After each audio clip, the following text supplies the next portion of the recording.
making a case for the Obama administration. I think we need a far more progressive kind of politics in this country.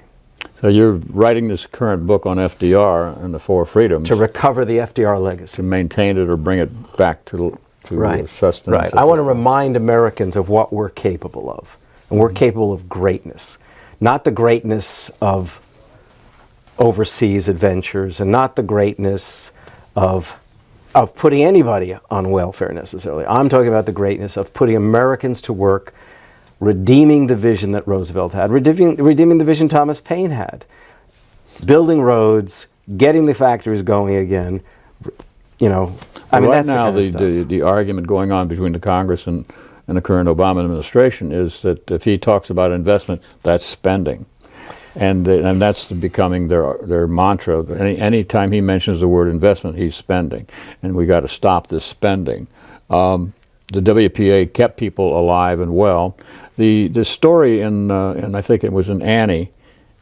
She was a waif on the street, and there's an argument with Daddy Warbucks and FDR, who's sitting in this wheelchair, and FDR is having a mini argument there, and Daddy's saying, you know, in the long run, it'll all be better, FDR. And FDR says, really, in the long run, they might, but in the short run, they'll starve to death. Yeah. What are we going to do? Well, in the long run, we'll all be dead, right? Or we'll all be dead. Yeah. Right. No, I mean, look, I mean, we have the historical examples. We know what we can do when challenged, okay? You know, the tragedy is that Americans elected Obama with the idea that they expected things to rev up. They expected a mobilization of national energies. And my students, I'm a college professor, my students were eager to get involved. And I can tell you from one semester, from the fall of 2008, when the energies were really, I mean, they were just waiting to be, to be harnessed and to be told, this is what we need to do and this is what we're going to do, when Americans might well have been told, your children, when they graduate college, are going to be guaranteed some kind of internship, some kind of arrangement where we're going to mobilize young American energies and put them to work. And within a year and a half, my students wondered what happened. Where was the call for national involvement? Where was the call for some kind of redemption of the American vision?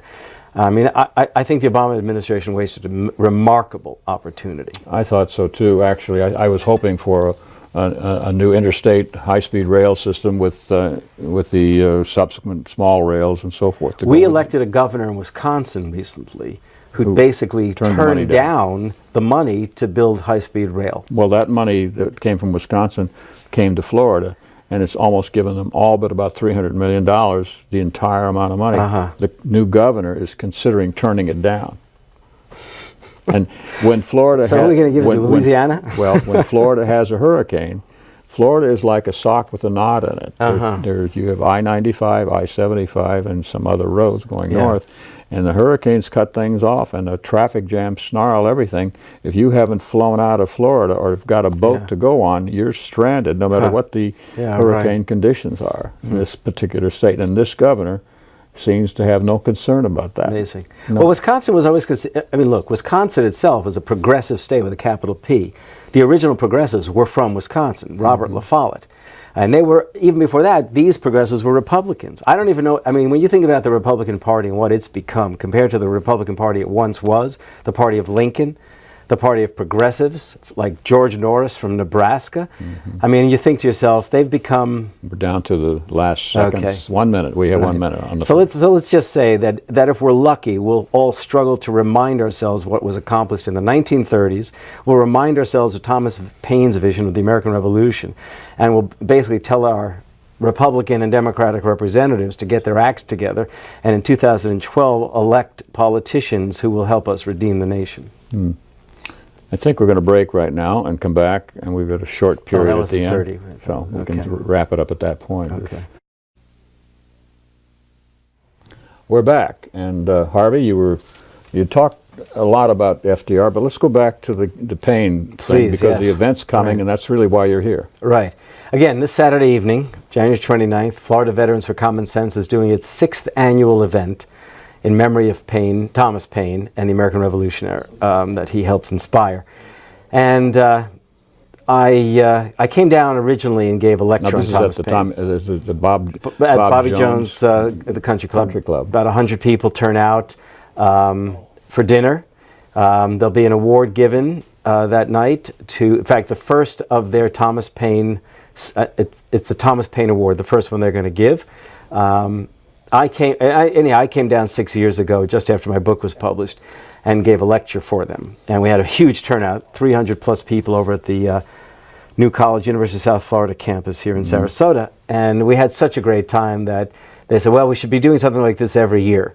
And so we decided every year we would do one of these Thomas Paine birthday events. And my wife and I come down every year, and Mike Burns, Gene Jones, Dennis Plews, who were the founders, other guys get together and they put on this event. And you don't have to be a veteran to come.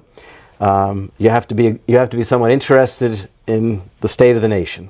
And I should add, Florida Veterans for Common Sense was founded basically with the name For Common Sense in memory of Thomas Paine's revolutionary pamphlet, Common Sense, the first call for American independence, separation from Britain, the first vision of an American democratic republic being founded. Not all of the founders were small d Democrats. Thomas Paine was a revolutionary Democrat. Was he alone in that? No, I mean, there were others. Ben Franklin used to think of himself as Thomas Paine's political father, or his adopted political son. Thomas Jefferson. I think the three figures who were sort of comrades of that sort were Paine, Jefferson, and Franklin. But the one who was outspoken, the one who really generally put his head on the line, put his neck on the line, was Thomas Paine. And Jefferson and Paine remained friends throughout their lives. Now, people have heard Paine's comments. His two main statements are what?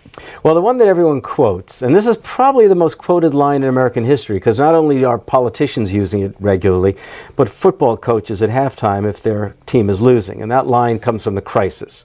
These are the times that try men's souls. Okay. Now, the other lines are numerous. The cause of America is the cause of all mankind.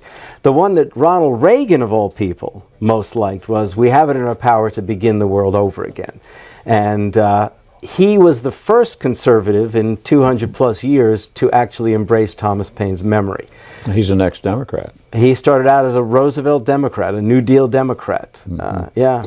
You know, there's a story about Reagan. I did a course up at in Parrish, Elder Hostel, and one of my students, I had big classes up there. It was called The Art of Politics, Political Art, and things like that from the late 1800s.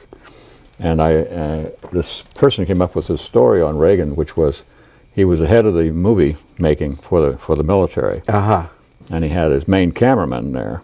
His family got wiped out in a car wreck, and Reagan held it back for 2 weeks before he let him have release. It took a chaplain and a war effort to get the man to be human about the whole thing. It was not a good story in Reagan's behalf. Oh, really? So, I don't know that No, one. I know. I didn't know it up until I mean, I spent a long time looking at Reagan because I did a book on Reagan's use and abuse of history. And what really it still fascinates me about Reagan, is that he evokes, and he actually emotes, this incredible excitement about the American purpose and promise. But he at the same time just completely ignores the kind of radical democratic character that made America great. You know, his history is contradictory. From the New Deal Democrat, he becomes the right-wing conservative. From the man who himself came from humble beginnings, he becomes the champion of the rich. I mean, it's a you know. Yeah, I thought his statement, "Government is the problem, not the solution," was to me that was the biggest slap in the face to the American public. If we're not the government, then who is? We're down to the last minute, so if you'd like to make some. Well, I always like to hope that people will pick up my book, Thomas Paine and the Promise of America, either in a local bookstore or online at Amazon.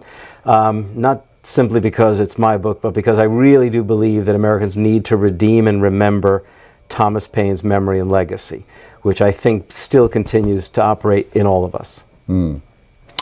Well, this has been enlightening. I've been corrected a few times. Sorry about the correction. I'm a professor. That's my job. Hey, that's fine. This is going to be my last show, and it's going to be the end, I think, of this network, the Blab Network. As of next week, they're changing things, and they're going to be doing some different things. and I may be going on to a webcast, and so we will have more retrievable shows down the line, if I can get the camera people to cooperate and all of that. So I hate to think of myself as the last show. I'd like to think of us as, well, as the transition to a new show. Then you're the transition to the new show. So I really do appreciate this, and I would love to do this again. And this is certainly incomplete in my little repertoire. Well, we come back every year, and as long as Florida Veterans for Common Sense celebrate Thomas Paine's birthday, then you and I can celebrate in our own way. Right. Harvey, thank you so much. Thank you.